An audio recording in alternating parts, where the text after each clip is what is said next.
Hello, this is James Hale, and I am here to talk to you all for a bit about worm composting. I am a registered geologist. I am also a certified recycler and best-selling author, and I am going to walk you through kind of the amazing, wonderful world of worm composting here for the next few minutes. Let's jump right in and check this out. Here are the questions that we're going to answer today. What is worm composting? Does it really work, or is it just a scam? How do I get started? How much will it cost me? And how hard is it to maintain? Worm composting. Most of the cutting edge research on worm composting comes out of Ithaca, New York at Cornell University.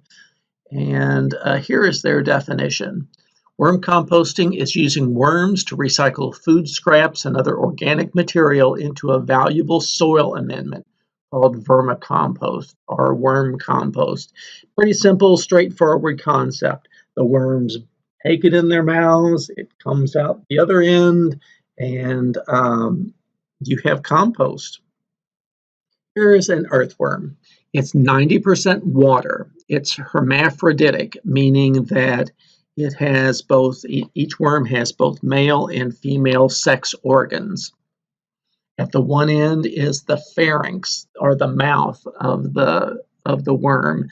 This is like a giant suction valve there. It will suck up slurries and things with high moisture content into the worm itself. It'll go through a crop where it can be stored and a gizzard where things are ground up for the worm. It runs through the digestive tract is the length of the worm's body. The waste will exit at the tail through the anus. It'll come out in one of two forms, either a liquid, which is called worm tea, or as a solid itself. The skin of the earthworm is important because worms breathe through their skin. It needs to be moist in order for that organ to work. And so if they dry out, if you see them like shriveled up on the sidewalk, they have actually suffocated because their skin got too dry for them to be able to breathe through it. The largest earthworm in the world has measured 6.6 feet long and 2 inches in diameter.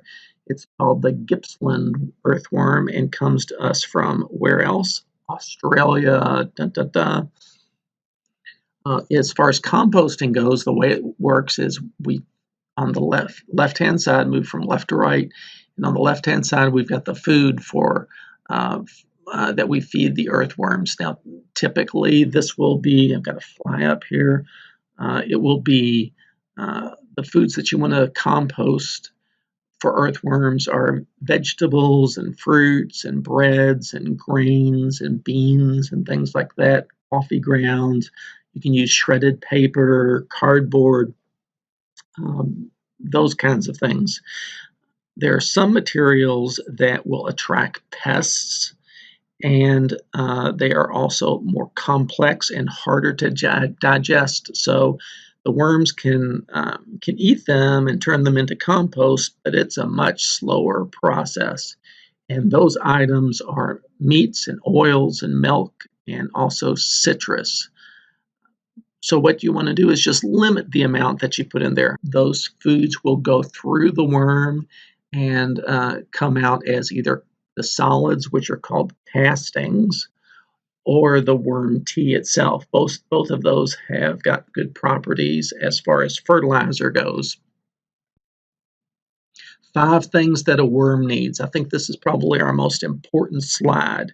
As you're trying to figure out what's going on, what are the problems with your system, if you have any problems, or in order to figure out if your system will work, you got to ask yourself these five things, or these 5 elements present. The first thing is substrate.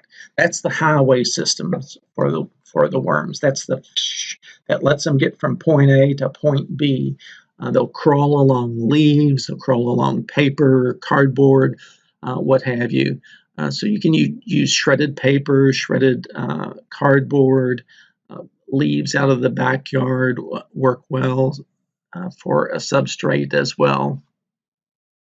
Worms also need food, which we already mentioned. Stay away from your meats and your oils and your dairy as best as you can, also citrus.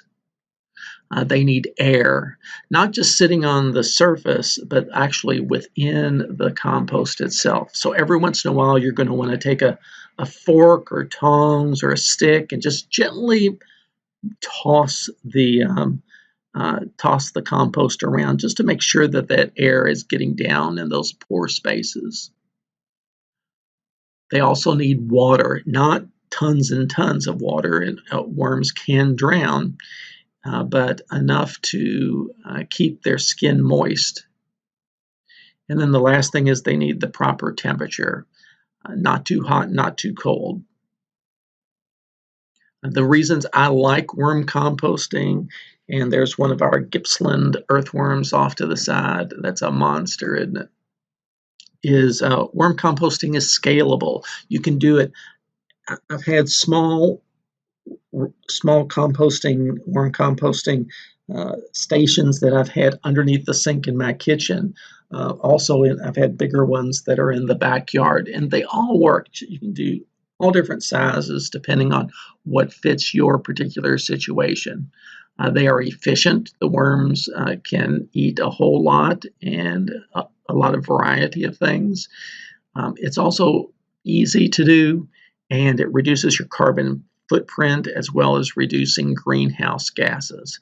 It's fun. I think of them as little pets that I go visit every now and again. And it creates teachable moments, particularly with friends and kids. If you want to teach about the environment or ecology or composting, or just being part of something that's bigger than ourselves.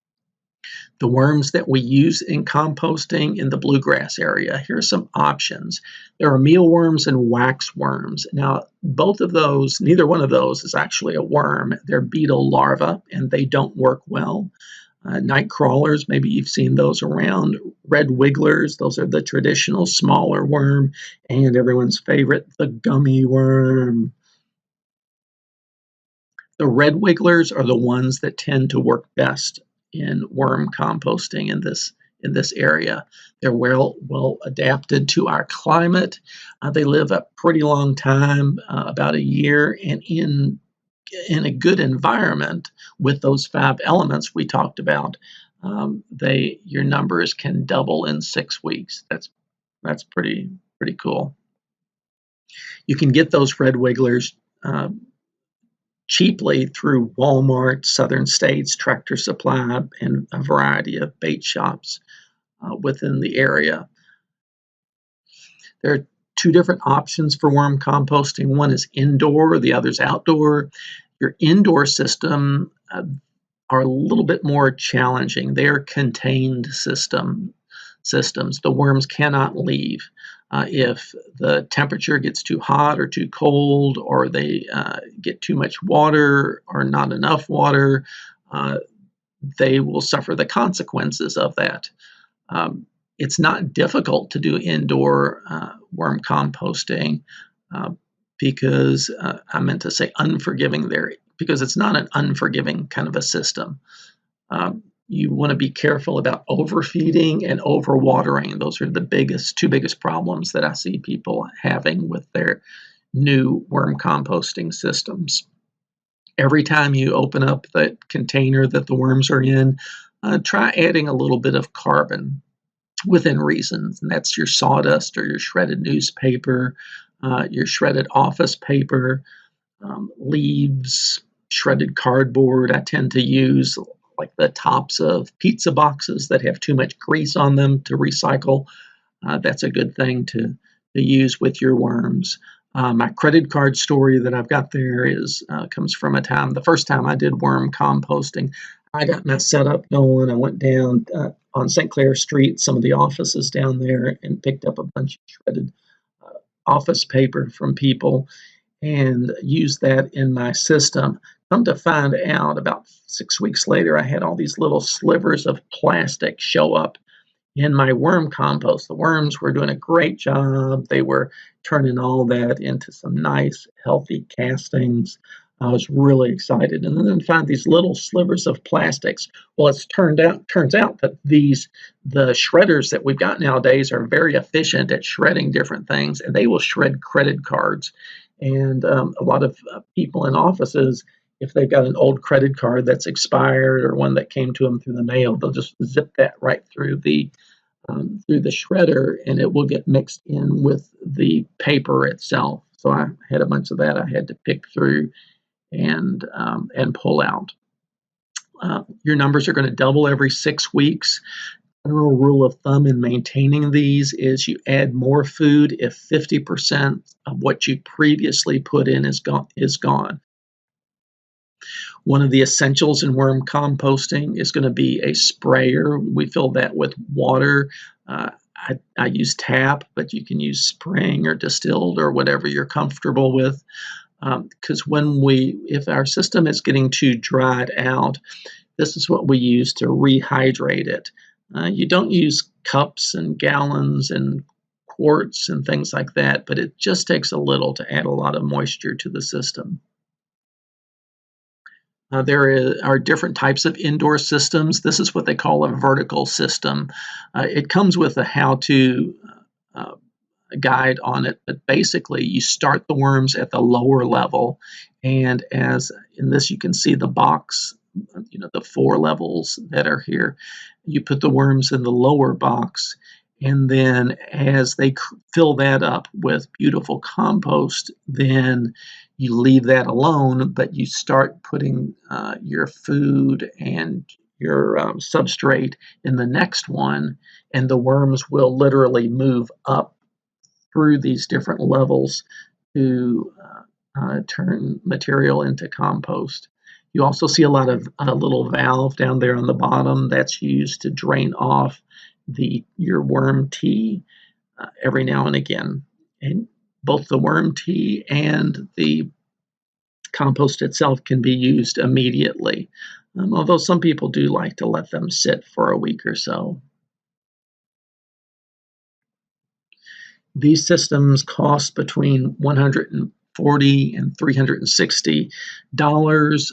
I'm sure you can find them less than that, but the typical prices that I found on the internet were in that range. Another system for indoor, and I like this one because it's very, very scalable, is using totes. What happens is you go to Lowe's or Walmart and you can pick up 2 totes. You need 2 totes and 1 lid to make this system work. The bottom tote is used to store your worm tea. On the lid itself, what you want to do is drill some holes small enough that the worms can't crawl through. Some people do larger holes, like 1/2 inch. They drill 1/2 inch holes there, and then we'll silicone a little piece of a round disc of screen on top of that so that more air can flow through, but the worms cannot escape. Whichever your preference is fine, but you want to give them some holes for ventilation in the top, and then in the bottom you want to go to the lowest portions of the tote and drill holes in the bottom there.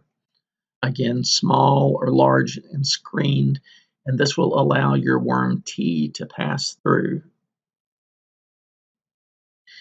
This is the type of system that I used when I was putting mine under the sink. And I like this because you can measure the space, and you can literally go out to Lowe's or Walmart or someplace and find almost exactly what you need, and it's cheap too. Whole system is $12 to $18, and that includes your worms too. Here's a good recipe that I use for getting started with that. 2 inches of substrate. Now this can be shredded paper or shredded cardboard or leaves out of the backyard. It doesn't matter, whatever that is, about 2 inches of that. And then you want to add about 1/2 inch of garden soil. Now remember, the worms need air. So I'll take a little trowel or a fork or a stick or something and just gently mix this together. Make sure that there are oxygens and pathways and tunnels within that system. If it's very dry, you will want to spray it a bit, not too much, but you'll want to spray it to keep it moist. And then you'll add 1 to 2 containers of red wigglers to that.